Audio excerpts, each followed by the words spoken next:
रथी महारथी वीरों की धरती भिंड में आप सबका वंदन है, अभिनंदन है, आपका स्वागत करता हूं। देश की बॉर्डर पर अपने हाथों से जैसे अपना सर काट के कोई थाली में पेश कर दे, ऐसे वीर महावीर अगर कहीं है हमारे इस चंबल अंचल में, भिंड ग्वालियर मुरैना, ये सदैव गौरवान्वित करते रहे हैं। मुझे इस बात की प्रसन्नता है। भारत मां के आंचल को बाल बराबर भी कोई कष्ट आए, भारतवासी को बाल बराबर भी दुश्मन कोई टेढ़ी निगाह से देखे तो आंख निकाल करके जमीन में गाड़ने की हिम्मत अगर किसी में है, हमारी चंबल की धरती में मुझे इस बात की प्रसन्नता है। सबसे पहले ददुराव के डॉक्टर हनुमान जी, बाप रे, हनुमान जी डॉक्टर बने तो इससे अच्छा क्या इलाज हो सकता है। लेकिन ददुराव का जो कीर्ति प्रसिद्धि है, बोलो हनुमान जी महाराज की। हर युग में जो अजर अमर है, जिनकी कृपा हम सब पे सदैव रहती है और जिनके लिए जीवन भर सबके मन में श्रद्धा आस्था विश्वास रहता है। और परसों ही हमारी शिवरात्रि है और मैं महाकाल की नगरी से आता हूं, बोले जय श्री महाकाल। और फिर महादेव का नाम वनखंडेश्वर हो तो उनका भी जयकारा तो बनता है ना, बोले वनखंडेश्वर महादेव की। जिस भिंड की धरती पर काल के प्रवाह में, अतीत के काल में बीहड़, डकैत, गुंडागिर्दी, पता नहीं किस किस कारण से हमारे क्षेत्र का, पता नहीं क्यों वो काला समय था कि एक पहचान बनी हुई थी। और ऐसे शासन काल में जिनने शासन किया, यहां की आम जनता बहुत सुशील, शांति प्रिय, अपने स्वाभिमान के साथ जिंदा रहने वाली और विकास को पसंद करने वाली। लेकिन काल के प्रवाह में जो सरकारें आई उनमें दम नहीं था, इसलिए समस्या खड़ी करके आम आदमी का जीना मुहाल कर दिया। जीने में उनको कठिनाई आती थी। रात हो नहीं उसके पहले घर पे आ जाए आदमी तो लगता था कि जान बची। विवाह शादी कोई मौका आए तो मालूम पड़े रास्ते में क्या हो जाए, कोई ठिकाना नहीं था। लेकिन मुझे इस बात की प्रसन्नता है, ये भारतीय जनता पार्टी के लोगों की सरकार होती है, ये सारी समस्याओं का निदान कर देते हैं। इस बात की बधाई आप सबको देना चाहता हूं। और हम अपने केवल शांति प्रिय व्यवस्थाओं के लिए नहीं, लंबा समय निकला प्रधानमंत्री नरेंद्र मोदी जी के लिए जोरदार अभिनंदन करो हमारे मोदी जी के लिए, जिनके रहते हुए भारत का मान बढ़ा, सम्मान बढ़ा।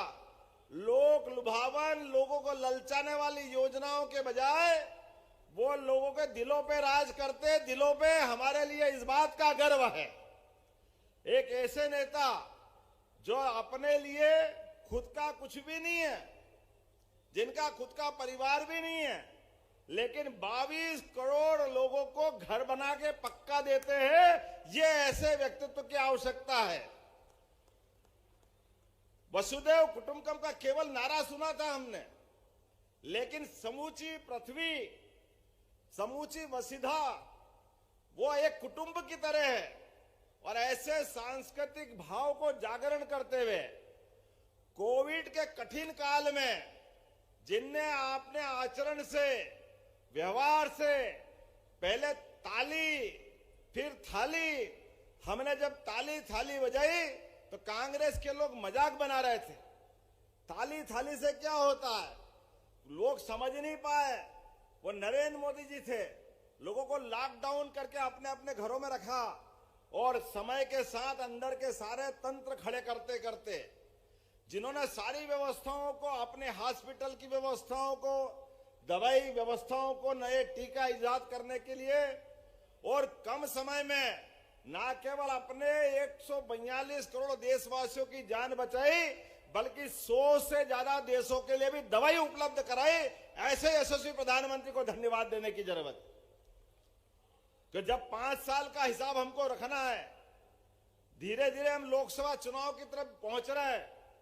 जब लोकसभा चुनाव की तरफ पहुंच रहे हैं तो हमको वो सारी बातें करना पड़ेगी लोकतंत्र के अंदर सबसे बड़ी ताकत अगर किसी के पास है वो जनता के पास है, और जनता की ताकत को एहसास करा करके दुनिया का सबसे बड़ा लोकतंत्र स्थापित करने का काम किसी ने किया है तो वह नरेंद्र मोदी जी की सरकार है। अपने को इस बात का गर्व है।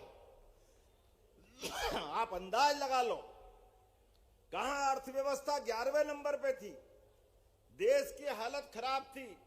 मनमोहन सिंह जी तो बहुत होशियार थे, वित्त मंत्री थे, पता नहीं कितने गुण उनके पास थे, लेकिन उनको एक गुण मालूम नहीं था कि गरीब आदमी भी बगैर पैसे के बैंक में खाता खोल ले। ये नरेंद्र मोदी जी के माध्यम से हुआ। सभी बेईमानों की, सभी 420 की और सरकारी पैसे पे डाके डालने वालों की सारी योजनाओं को धता बता करके जिनका हक उन तक पहुंचाने का अगर किसी ने अधिकार दिया है, नरेंद्र मोदी जी ने दिया। जोरदार अभिनंदन करो नरेंद्र मोदी जी का।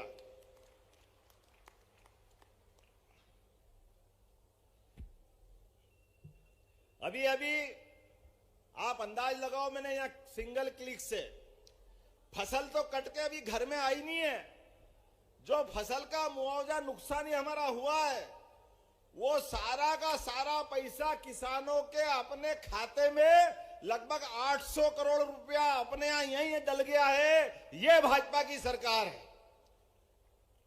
हमारे लिए एक नहीं, माननीय प्रधानमंत्री ने घोषणा की आजादी के बाद पहली बार कि किसान की हालत, ये तो किसानी का क्षेत्र है हमारा भिंड, तो यहां पर आम आदमी के जीवन में किसानों के लिए अगर 2 पैसे दो तो गलत क्या है, तो 6,000 रुपया माननीय मोदी जी का और 6,000 अपनी माननीय पुरानी शिवराज सिंह जी चौहान की सरकार की योजना का जोरदार अभिनंदन करो। वो पैसा भी आपके खाते में डाल दिया गया है।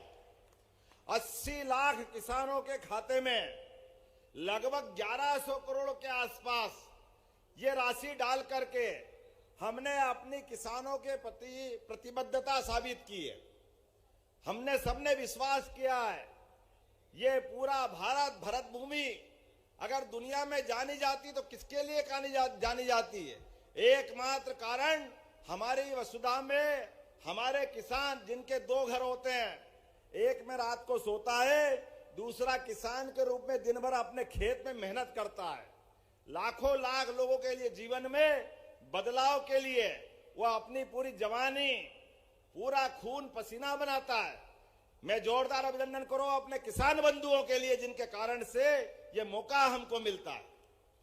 आज के इस अवसर पर बहुत सारी बातें कह सकता था लेकिन टाइम कम है, इसलिए कुछ बातें कहकर अपनी बात समाप्त करूंगा। अभी कृषि कॉलेज की बात आई है आपके यहां से, ये भिंड में कृषि कॉलेज होना चाहिए। हमने अपने विश्वविद्यालय के अंदर वो कॉलेज के जमाने गए जब कृषि कॉलेज अलग से खोला जाए। सामान्य विश्वविद्यालय में भी अब एग्रीकल्चर की पढ़ाई हमारी सरकार कराएगी। जोरदार अभिनंदन करो। आने वाले समय में भिंड में कृषि के बच्चों को बाहर जाके पढ़ने की जरूरत नहीं, इसी कॉलेज में एग्रीकल्चर का सब्जेक्ट खोला जाएगा, यहां के बच्चे यहीं पढ़ेंगे। आपने कहा कि गोरी सरोवर संपूर्ण, गोरी सरोवर का कोई आपने सौंदर्यीकरण का निर्णय बताया, मेरे को प्रस्ताव दिया। भिंड के अंदर गोरी सरोवर का संपूर्ण कायाकल्प करते हुए उसका विकास करा जाएगा। हमारी सरकार उसका विकास करेगी। आपने कहा कि नया गांव में महाविद्यालय खोलना है?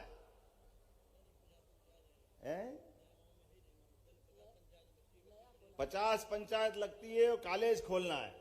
मैं परीक्षण करा करके वहां कॉलेज घोषणा करता हूं कि वहां भी कॉलेज खोला जाएगा, हमारे बच्चे पढ़ने जाए। क्यों स्कूल कॉलेज के लिए बच्चों को मौका नहीं मिलना चाहिए? यह बदलते दौर की सरकार है।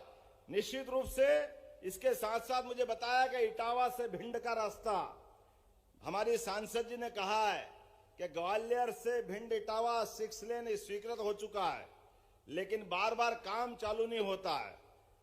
आपने बोला इधर मंजूर करते हैं, क्यों चालू नहीं होता? 10 बार होगा, एक बार नहीं। ये रोड अपना 6 लेन बनेगा। जोरदार अभिनंदन करो संध्या जी के लिए, या हमारी बहन जी कोई बात मांगे तो हम इनकी मांग मंजूर नहीं करें, ये कैसे हो सकता है? विकास के मामले में कोई अड़ंगा नहीं, ये भाजपा की सरकार है। हम सब जानते हैं, एक भैया साहब पैदल पैदल घूम रहे हैं, उनकी पार्टी ने पहले तो भगवान राम का विरोध करा, भगवान राम के जन्म स्थान का विरोध करा, और अब क्या कहते हैं? राम आपके ही नहीं, राम हमारे भी है। हाँ भैया, हमारे और तुम्हारे राम में ये अंतर, हम तो जय श्री राम करके कार सेवा का आंदोलन करने गए और तुम और तुम्हारे साथ वालों ने गोलियां चलाई, कांग्रेस ने पीठ थपथपाई उनको। ये पाप आपके माथे है, इसको कोई नहीं बचा सकता। और बड़ी मुश्किल से सुप्रीम कोर्ट का फैसला हुआ, और फैसले के बाद माननीय प्रधानमंत्री जी भूमि पूजन के गए, तब भी आप नहीं आए। जब लोकार्पण हो रहा है, अरे कोई बात बताओ, किसी को कोई निमंत्रण देता है, क्या आप हमारे इस कार्यक्रम में सम्मिलित होइए, आपकी इच्छा हो या मत हो, कोई उसको ठुकराता है क्या? कोई मुंह पे मना करता है क्या? लेकिन ये कांग्रेस के बेशरम लोग, जिनने इतने बड़े हिंदू समाज की भावना का, और केवल हिंदू नहीं, मैं बधाई देना चाहूंगा, भगवान राम के मंदिर का शिलान्यास हुआ, लोकार्पण हुआ, क्या हिंदू, क्या मुसलमान, क्या ईसाई और कोई समाज, पूरा देश एकजुटता के साथ खड़ा रहा। हम सब वो गौरवशाली पल को भूल नहीं सकते हैं, 22 जनवरी का वो दिन। लेकिन इन अभागों ने भगवान राम के प्राण प्रतिष्ठा का न्योता भी ठुकराया है। अब मैं जानता हूं भिंड के लोग समझदार हैं, जो हमारे देवी देवता का अपमान करे, जो हमारे अपने धर्म का अपमान करे, जो साधु संत का अपमान करे, क्या आप मान सकते हो उनका सम्मान होगा? कोई इधर से बोलो, कोई उनका सम्मान करेगा क्या? इधर से आवाज आना चाहिए, भगवान जय जय श्री राम। उधर से आवाज आनी चाहिए, जय जय श्री राम।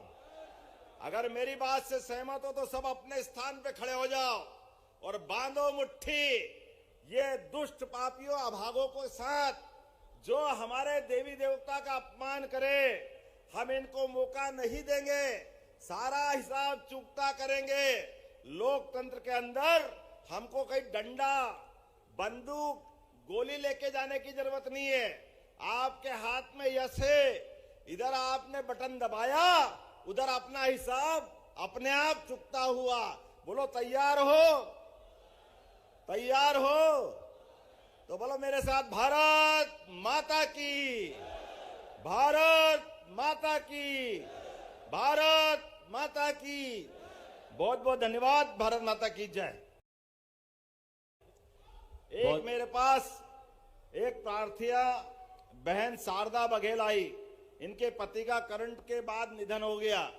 इन्होंने कहा कि मेरी कुछ मदद करो, तो मैं आज यहीं से घोषणा करता हूं कि 4 लाख रुपया इनको, इनकी मदद पहुंचाने का काम हमारा मुख्यमंत्री सचिवालय करेगा। बहुत बहुत धन्यवाद। भारत माता की जय। बहुत बहुत धन्यवाद।